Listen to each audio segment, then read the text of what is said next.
let's get into the big topic of open source, something that we actually say at Red Hat. This is so awesome. We are an open culture that believes in importance of What is that process that a developer, or let's say, as the Kubernetes ecosystem really boomed?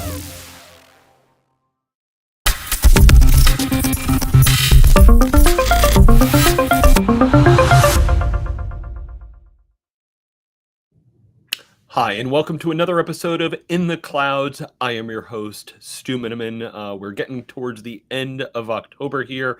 I've got some lovely fall foliage out my window here in the New England area. Got a fire bush right in my driveway that's peak red, some oranges, some yellows. It's a week until Halloween. We've got no tricks for you this week. We hopefully have a few treats for you. For those people that are going to KubeCon and Cloud Native Con in Salt Lake City, Red Hat, of course, will have a big presence. We will throw a link in the chat for OpenShift Commons, which, of course, is going on. If you caught our episode last month, Aubrey Mulak is leading up our effort there. We've got some wonderful customers that'll be speaking at the event. So if you're going to KubeCon, Cloud Native Con Salt Lake City, definitely check out the Day Zero event. It's free. It's right near the main event. But for those of us that'll be watching it remote like myself, always lots of activity going on, the drumbeat of not only Kubernetes, but, the tons of other projects that go around it. And what we're doing, of course, in this episode is talking about how OpenShift takes all of those wonderful things that come out of the open source communities and pull them into our product. So happy to welcome back to the program. First time with me hosting, but Kirsten Newcomer was on in the early incarnation of In the Clouds with Chris Short. She's got a new title, Broaden Role, and we're super excited to talk about OpenShift 4.17, which at the core has the Kubernetes, which is Kubernetes 1.30. Kirsten, great to see you. You're actually sitting in the Boston office where I was the last 2 days. So it's one of these, we're passing between customer meetings and lots of activity, but thanks for joining.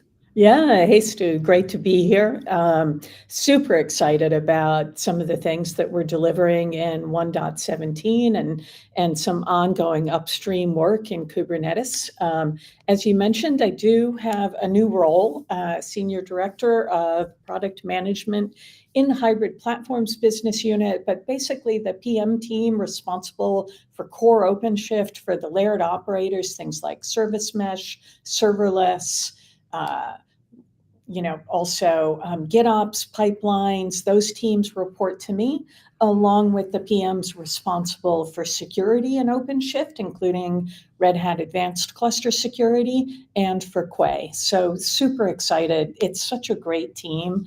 Honestly, a lot of these folks have been working on OpenShift for a long time, and they're just an awesome team. And some of our new hires jumping right in and really getting into it. Yeah, you and I've had the opportunity many times to talk to customers. You've got deep expertise in the security space, so you've got a whole team that works on that. But we'll hear from you some of the latest updates on the security stuff. Your team and my team collaborate a lot on those activities. I love I get questions all the time about certain things in OpenShift, and I'm like, the great thing is there's so many good various components in there. I know a little bit about a lot of them, and some of them I can go deeper, but it's many of the people on your team that I rely on where it's like, oh my gosh, I got this question. And they're like, oh yeah, let me, dig down in the engine and, share all the pieces that you have. Yeah. So as you said, 4.17, there's a ton of good stuff in there. We will throw a link in as always. The product management team did a 90-minute deep dive into the full release. Our job here is to do a little bit more higher level. We'll cover a few of the items, but please, the slides, the replay of that YouTube are a great resource. So definitely do check that out.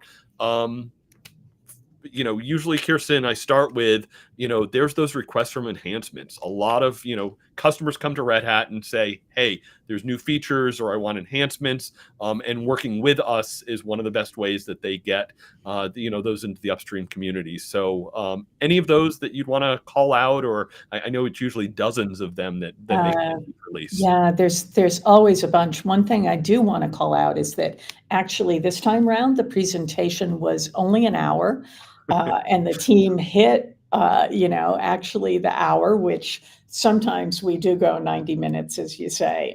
We're always trying to make it a little bit more consumable than that. So great to see that.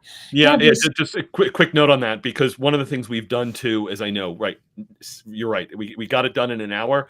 There are also some supplemental ones. So our developer business unit does a dive. We had our virtualization team did a special one call out for those. So it's one of those.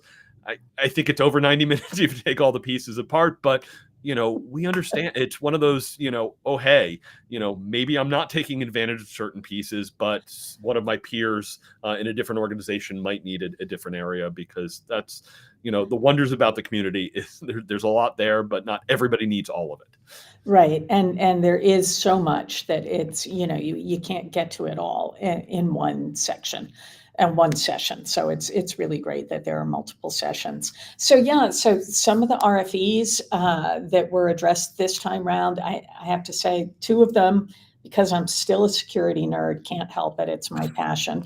2 of them are in particular focused around security capabilities. One is something that we, Red Hat, have been working with the upstream community on and talking about upstream since I started at Red Hat. So support for user namespaces in Kubernetes is just awesome. This allows you to have a privileged process within a container.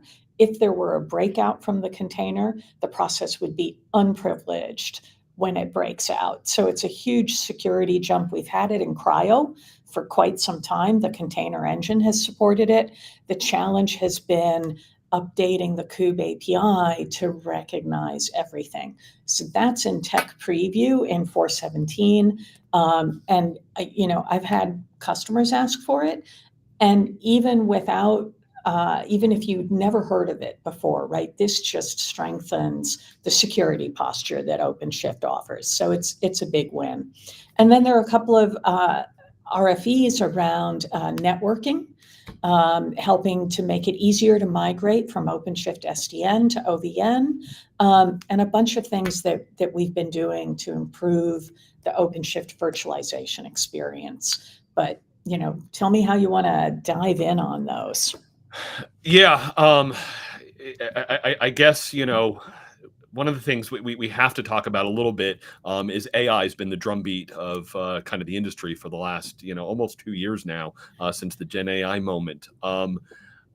OpenShift Lightspeed, something we talked about back at Red Hat Summit in the spring in Denver. That functionality, really, if you're looking at kind of like AI ops built into the console, is now in tech preview. So maybe let's start there for a second, and we've lots of other features to dig into. Sure. And really, OpenShift Lightspeed is all about how can we make it easier for you to get your work done in OpenShift, right? I mean, that's really one of the wins of Gen AI, is having the opportunity to kind of interact with a chatbot and assistant in a new way. I love the OpenShift documentation. I use it a lot. There's a ton of great detail there, but it's also easy for something to get missed, and it's not always easy to know the search terms you need. So having a virtual assistant like Lightspeed is a real win, right? That helps with productivity, which we know is a challenge across the industry. It helps with adoption. It helps with gaining skills. So that's really been a focus at Red Hat, as you say, for a while, and an investment we're making across all of our offerings. Yeah, you're so right because, look, we've done all we can and we're always working more to make the solution simpler. But there's always people that, don't have as much experience, in the container space with the various pieces. So, right, what are some of the shortcuts that get me the documentation faster, help me understand my environment? In many ways, look at what's happening with platform engineering, and, how do we help that, cognitive overload that everybody's got? So, these assistants absolutely will be there. We've got a great roadmap on it. Super excited to have things like cluster awareness built into it in the near future. But definitely something. If you're an OpenShift customer, check it out. Give us feedback on it, and we'll definitely get more on it. So Absolutely. And again, sorry, yeah. what you said prompted me, made me Yeah. think about some things. We have end users who don't do hands-on YAML particularly. That's also a place where, hey, just like we're doing things with Ansible and Gen AI, imagine this evolving to the place where it can help you write the YAML that you need in order to accomplish something. So Yeah. All right. So if AI definitely has had lots of buzz, I know one of the biggest conversations I've been having with customers this year is around virtualization and how that fits in. We've got a lot of work we've been doing. Virtualization is not new to Red Hat, but bringing virtualization into kind of the orchestration and management of what OpenShift can do is newer to most people. So every release, we've had a bunch of updates there from both OpenShift itself as well as our management tool, Red Hat Advanced Cluster Manager. What's 4.17 bring us there? Yeah, absolutely. As you say, we've been doing virtualization at Red Hat for a long time. I love the history about that.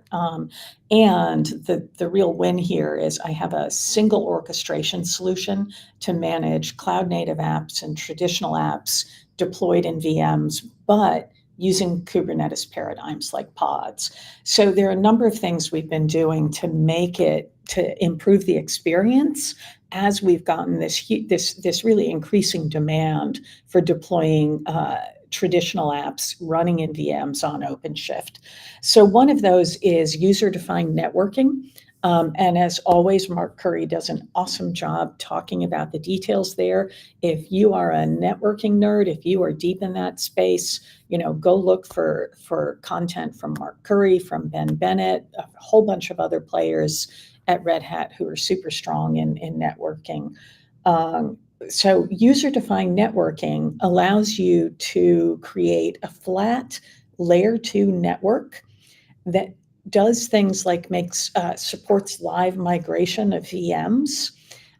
It makes it easier for VMs to connect to the same switch in an L2 across all nodes.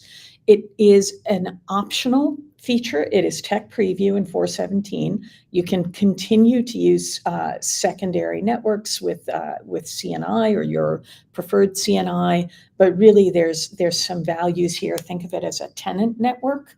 So it also provides some separation of concern, which is always one of the things I love.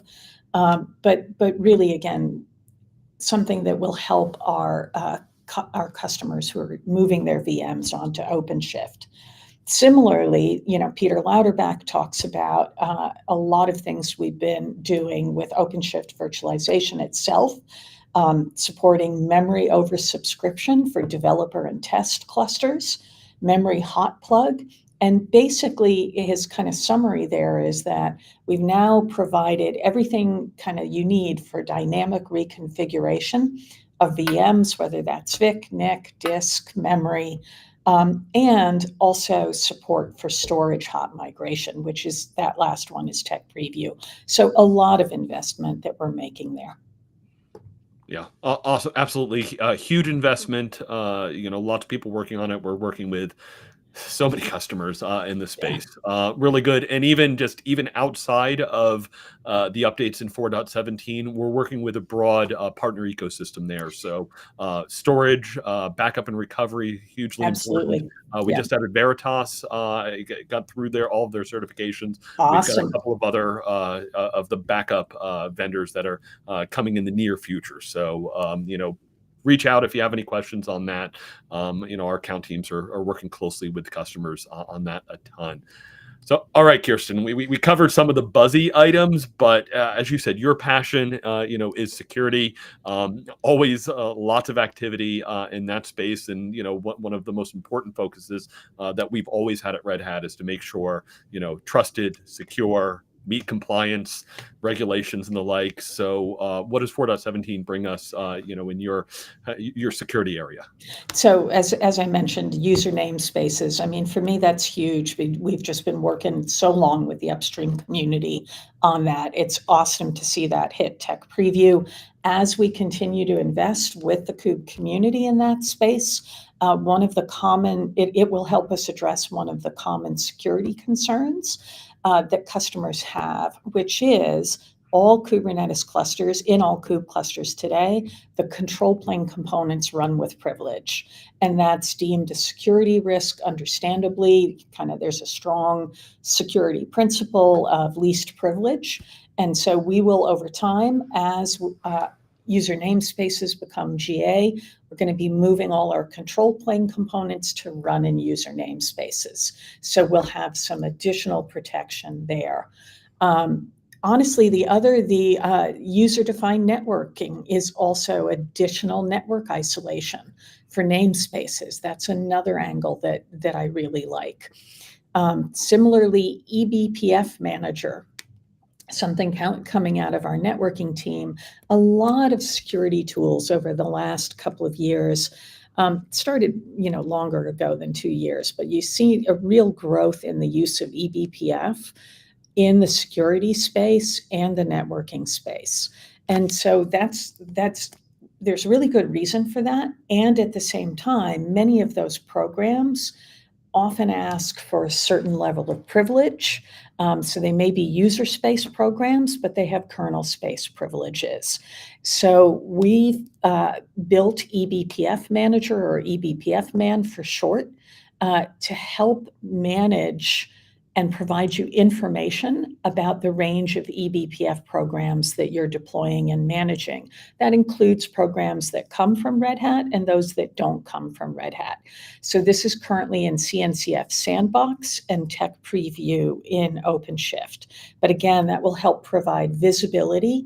And, one of the things we say is there are some people who think security by obscurity is a thing, but it's really not. It's not useful. The more you can see, you can't secure what you can't see. So having this information, I think, is another big win. Yeah, definitely. Observability and security has been a hot conversation. I know when I go to KubeCon, the Isovalent booth has always been, quite busy because they're the biggest company group of people behind ePBF and getting acquired by Cisco from that standpoint. So great to hear that progress there. So in addition to OpenShift, Advanced Cluster Security, we launched the Advanced Cluster Security Cloud Service earlier this year between ACS, CS. What are the updates there? Yeah, so the big thing, so ACS and ACS Cloud Service, really same set of functionality. It's just if you don't want to manage ACS, the infrastructure that ACS runs on, purchase ACS Cloud Service. The big thing that's happening there, a couple of big things, one in vulnerability management and one in compliance. So Red Hat Product Security has been investing in migrating the machine-readable vulnerability data feed that's available for all partners, for all end users. It gets leveraged by scanners that are out there, in particular those that go through the Red Hat Certified Scanner Program. We're migrating from Oval V2 to VEX. It gives us the opportunity to provide much more metadata in the machine-readable feed than we were able to do with Oval. So ACS 4.6, which is going to ship by the end of this year, is going to pick up the VEX feed rather than using the Oval V2 feed. So we'll also be able to provide better data on Red Hat content. In particular, one of the big things we've got right now is better mapping of fixes to RPMs that are in RHEL, but also in RHEL Core OS, right? What RHEL Core OS patch do I need, or OpenShift patch do I need to apply to get the fix for that RPM? That's the kind of thing that this new VEX data will help us do. On the compliance front, we are building a tighter integration with the OpenShift compliance operator, leveraging, providing some graphics, some UI experience in ACS to allow you to schedule scans with the compliance operator, to get more detailed results in the ACS dashboard from compliance operator scans. And also we're working to provide reporting there, and then lots of roadmap items. But in terms of what's coming this year, again, that improved and enhanced experience, including support for the PCI DSS v4 profile that the compliance operator has. That's something that a lot of our customers have been waiting for, because our customers in the financial sector, they need to comply with PCI DSS v4 in the near term. So. All right. So we've hit AI, we've hit Vert, we talked about security. From a cloud standpoint, it's been interesting for me to watch a little bit that, we've been expanding our support with Oracle's cloud offering, this year. Definitely check out, of course, lots always happening with Amazon and Azure specifically, as well as, Google in that offering. But Kirsten, anything else, just kind of wild card open to you, 4.17, anything else in, the vast, ecosystem there that you want to hit on before we wrap on the new pieces of 4.17? I'll mention one thing, and it actually ties security and AI together in some ways. So we are including in 4.17 technology preview of a attestation solution for confidential computing. So this provides attestation services for confidential container workloads. And it means that if you are needing, and the thing that's cool about confidential computing, and not everybody really knows what it means, but the short version is it protects data in use. Right? So we've had protection for data at rest, data in motion for a long time. Protecting data at use starts to matter even more as we move into these AI workloads, because they depend not just on open source models, but also on proprietary data that trains those open source models. So you really want a way to protect that data while leveraging it. So the confidential computing investments that we're making, and they're kind of, they've been coming in fits and starts, or maybe a consistent flow. But this is yet another thing. The project is called Trustee. And we're really looking forward to GAing that in 2025, as well as continuing that investment in confidential computing. Awesome. All right. From an event standpoint, I mentioned up front, KubeCon, Salt Lake City happening. Duran, who leads your security team, I know will be there. We've got a few other product managers that will be there. Definitely, make sure to check that out. For the Red Hatters that are watching, of course, we're all getting ready, working on Red Hat 1 already. And for our broader community, it's not too soon to talk about Red Hat Summit. So the call for papers is actually open for Red Hat Summit. We'll throw the link up there. It's, nice, easy, short link is red.ht/summit. It's back in Boston. We've had it a number of times in the past, but all these topics we're talking about will be there, and it's, phenomenal opportunity to learn from your peers, come share. OpenShift Commons, of course, will be part of it too. But yeah, Kirsten, we look, Q4, we always joke is the most important quarter always. So there's all the sales activity. We're doing all the planning for 2025. So, luckily, how many hours in the day do we all have, right? So there's a lot going on there. Yeah, absolutely. And for the 2025 planning, continued, there's so much going on, but of course, some hints, right? Things you'd expect: continued investment in OpenShift virtualization, continued investment in confidential computing, of course, and investment in supporting AI workloads on OpenShift, a whole bunch of things that we'll be doing in that space and working on that include upstream projects. And there is like no way I can talk about this without forgetting something. So for all of you Red Hatters who are listening, please know that there's a lot, and our customers, there's a lot more. That's just sort of the tip of the iceberg. All right, and Kirsten, you must you hit a point that Yash in the comments said confidential containers and trustees +1. So good to see that. All right, are you ready? We're ready to go to questions from a Red Hat. So here comes our rapid fire segment.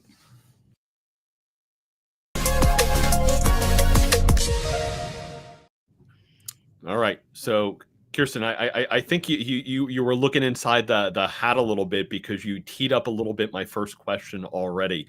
Because what is the impact of AI going to be on cybersecurity? I mean, can I just go to my Copilot and say like hack this for me? So yeah, no, it's a really interesting evolution there, and there are kind of two sides of it. One is how do we secure AI-enabled applications? And on that side of things, we can look at things like how do you prevent jailbreaking? So jailbreaking is, for somebody who hasn't heard that expression before, it's when you try to ask the bot things in a way that gets around any ethical programming they have, right? So focusing on that kind of security is important, as well as simple things like the data and use that I talked about earlier. The other thing is, how do AI and ML help us improve security? What can we be doing with those technologies to help our customers better prioritize the vulnerabilities they need to deal with, to better understand how serious a threat is or is not? How can we be doing a better job of correlating data that's collected across multiple sources? I mean, these are things that you start seeing show up in things like event-driven Ansible for remediation of things that maybe are issues that a customer hasn't even noticed yet, but the system can notice and can recommend a fix for. And I expect we will be seeing these kinds of things throughout the portfolio, right? They'll be showing up in OpenShift, in Insights, in ACS, all of the ways that we can leverage the collection of data available in order to help our customers improve security, especially in a more automated way. And when it comes to the reality that it's going to be easier for people to potentially say to a chatbot, hey, write me an exploit for CVE, blah, blah, blah. Well, hopefully we will also have better solutions for finding exploits and for kind of preventing or mitigating attacks. Awesome. But it's complex. Yeah, it is. So, next question. Let's, put AI to the side for a second. You're meeting with lots of customers and talking to them. What are some of the common challenges that you're hearing from customers when it comes to their security activities? I think one of the big ones remains cultural and skills. I would say maybe so the two are cultural and skills based. And this is that, in our field, we typically have individuals who specialize in security. And while, you see the phrase bouncing around, security is everybody's job. That's valid, but not everybody has the background to do that, to know what they need to be looking for. And so I think we need to continue to work on ways to put automated guardrails into the solutions, to shift security left, to share the knowledge without burdening the teams that are building the apps that drive the business, right? They need guidance. They need quick info. They need it in the tools they use every day. And the cultural piece of this that's challenging is there's still siloed organizations, right? The security team over here, the app dev team over here. And also there's still a lot of security teams who have not yet gotten up to speed on Kubernetes. And then one of the other challenges is a lot of the regulations were written that folks have to comply with.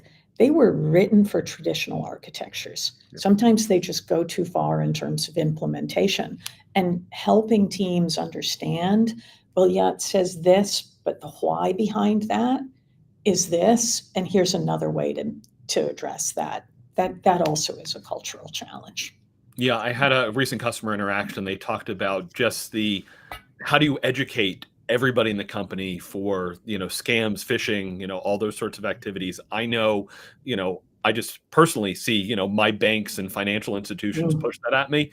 And most of us on the personal side, like, you tend to delete those, or it's a pop-up that shows up, and don't do that. But living in the space that we do, like, I notice those. I try to make sure, I'm talking to my parents and my children about, like, hey, by the way, they're getting really sophisticated in some of this stuff. So you need to be aware of some of the potential attacks. Otherwise, you have to think, oh, I don't need to think about that. It's way too easy, for some of those things to fool people that think that they know what they're doing. Absolutely. And in, in the enterprise, it's even more important that, like, okay, is there, what kind of not just compliance training, but what kind of education, and make sure that people actually see it.